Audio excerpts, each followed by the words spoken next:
हर हर महादेव। श्री शिवाय नमस्तुभ्यं। श्री शिवाय नमस्तुभ्यं। श्री शिवाय नमस्तुभ्यं। सोमवार का व्रत साधारणतः दिन के तीसरे पहर तक होता है। व्रत में फलाहार या पारायण का कोई खास नियम नहीं है, किंतु यह आवश्यक है कि दिन रात में केवल एक समय भोजन करें। सोमवार के व्रत में शिवजी पार्वती का पूजन करना चाहिए। सोमवार के व्रत 3 प्रकार के हैं: साधारण सोमवार, सोमेश प्रदोष और 16 सोमवार। विधि तीनों की एक जैसी है।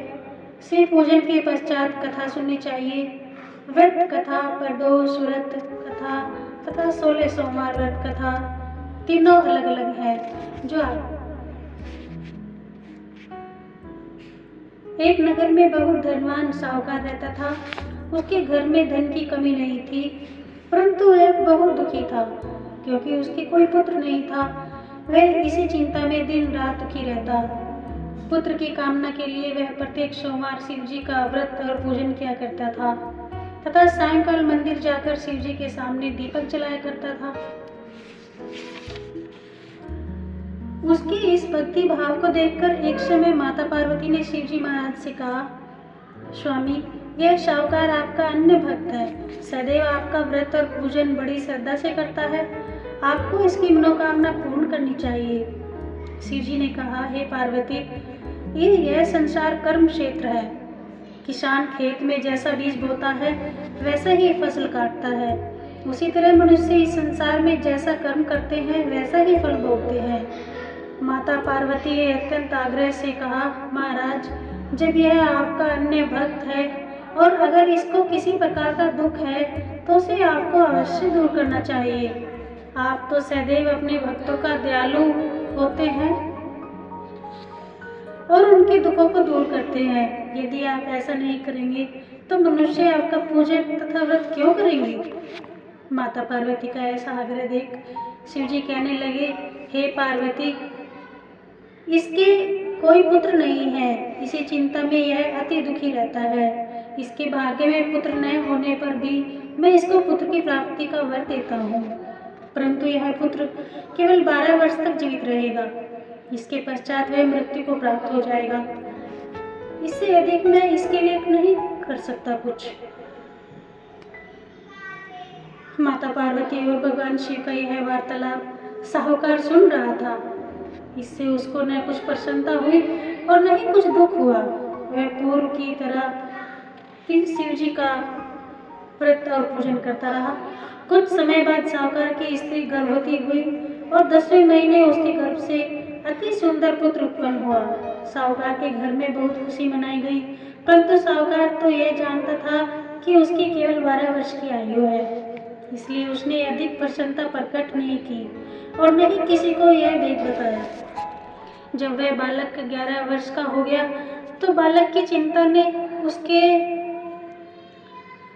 पिता से उसका विवाह करने के लिए कहा।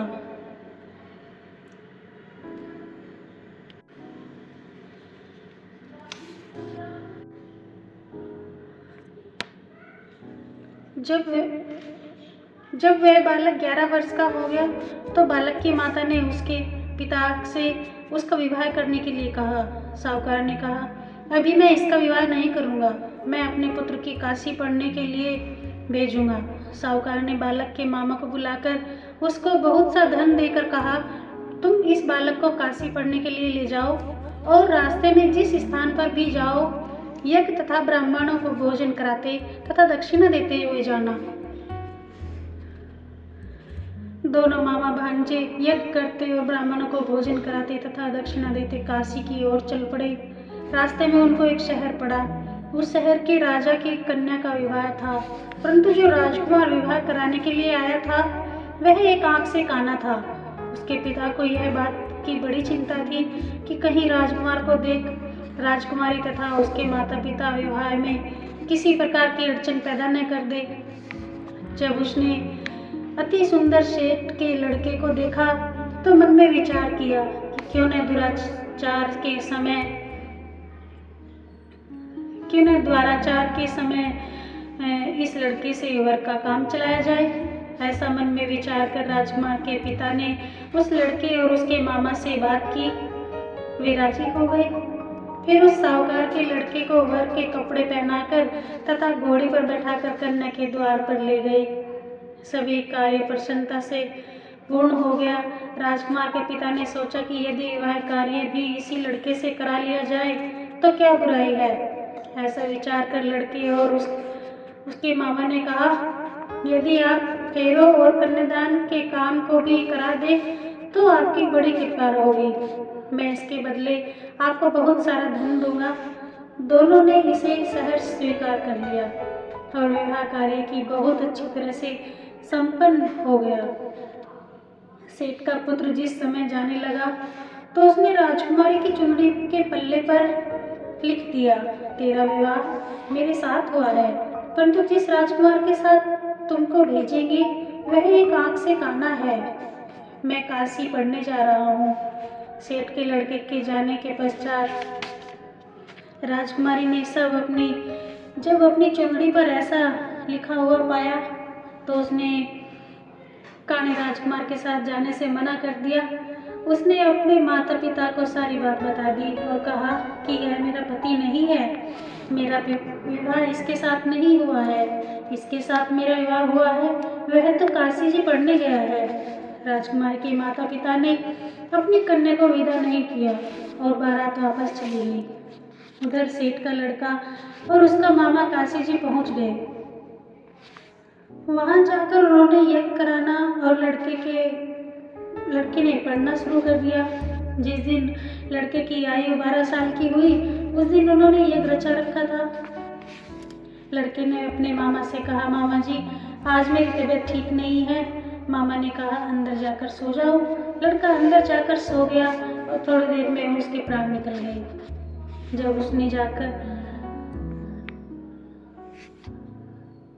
जब उसके मामा ने आकर देखा कि उसका भांजा अमृत पड़ा है तो उसको बड़ा दुख हुआ। उसने सोचा कि अगर मैं अभी रोना पीटना मचा दूंगा तो यज्ञ का कार्य अधूरा रह जाएगा। अतः उसने जल्दी से यज्ञ का कार्य समाप्त करा। ब्राह्मणों के जाने के बाद रोना पीटना शुरू कर दिया। संयोगवश उसी समय शिव पार्वती उधर से जा रहे थे। जब उन्होंने जोर जोर से रोने की आवाज सुनी तो पार्वती कहने लगी, महाराज कोई दुखिया रो रहा है, इसके कष्ट को दूर कीजिए। जब शिव पार्वती वहां पहुंचे तो उन्होंने पाया कि वहां एक लड़का मृत पड़ा था। माता पार्वती कहने लगी, स्वामी यह तो उसी सेठ का लड़का है जो आपके वरदान से उत्पन्न हुआ था। शिव जी ने कहा, हे पार्वती इसकी आयु इतनी ही थी, वह यह भोग चुका। तब पार्वती जी ने कहा, हे महाराज इस बालक को और आयु दो, नहीं तो इसके माता पिता तड़प तड़प कर मर जाएंगे। माता पार्वती के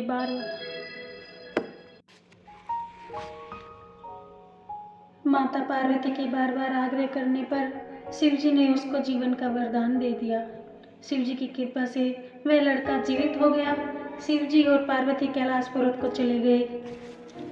शिक्षा पूर्ण होने पर वह लड़का और उसका मामा उसी प्रकार यज्ञ करते, ब्राह्मणों को भोजन कराते तथा दक्षिणा देते अपने घर की ओर चल दिए। रास्ते में उसी शहर में आए जहाँ उस लड़के का वहाँ की राजकुमारी से विवाह हुआ था। वहाँ आकर उन्होंने यज्ञ आरंभ कर दिया। उस लड़के के ससुर वहाँ के राजा ने उसको पहचान लिया और महल में ले जाकर उसकी बहुत भगत की। बहुत से दास दासियों सहित आदर पूर्वक अपनी राजकुमारी और जमाई को विदा किया। जब वे अपने शहर के निकट आए तो माता ने कहा कि मैं पहले तुम्हारे घर आकर तुम्हारे माता पिता को खबर कर जाता हूँ। जब उस लड़के का मामा घर पहुँचा तो लड़के के माता पिता घर की छत पर बैठे थे। उन्होंने यह प्रण कर रखा था कि यदि हमारा पुत्र सकुशल लौट आयो तो हम राजी खुशी नीचे आ जाएंगे, नहीं तो छत से गिरकर अपने प्राण दे देंगे। उस लड़के के मामा ने आकर जब यह समाचार दिया कि आपका पुत्र आ गया है तब उनको विश्वास नहीं हुआ। तब उसके मामा ने शपथ पूर्वक कहा कि आपका पुत्र अपनी पत्नी तथा बहुत सारा धन साथ लेकर आया है। तो सेठ प्रसन्नता से भर उठा। सेठ सेठानी आनंद पूर्वक नीचे आए। बाहर आकर उन्होंने अपने पुत्र तथा उसकी पत्नी का भरपूर स्वागत किया। सभी बड़ी प्रसन्नता के साथ रहने लगे।